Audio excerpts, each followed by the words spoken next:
بسم اللہ الرحمن الرحیم۔ روایت ہے کہ ارسطو سکندر اعظم کو عورتوں کی صحبت سے بچنے کی تعلیم و نصیحت کیا کرتا تھا، جس کی وجہ سے حرم کی خواتین بہت تنگ تھیں۔ انہوں نے مل کر ایک منصوبہ بنایا اور ایک خوبصورت شریر و الٹر کنیز کو ارسطو کی خدمت میں دے دیا۔ کنیز نے اسے اپنے اشوا ترجی کے جال میں پھانس کر ایک دن فرمائش کر دی کہ ارسطو گھوڑا بنے اور وہ اس پر سواری کرے گی۔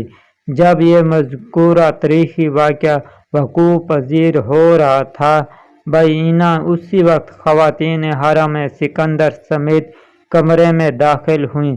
سکندر نے جب استاد کو ایک کنیز کے لیے فرشی بنا دیکھا تو تعجب سے پوچھا، اے استاد، یہ کیا استادی ہے؟ ہمیں منع کرتے ہیں؟ اور خود یہ ارسطو یہ نہایت اکیاں تھا، کھڑا ہوا اور بولا، عزیز شاگرد، اس عمل کا مقصود بھی تمہاری تربیت ہے۔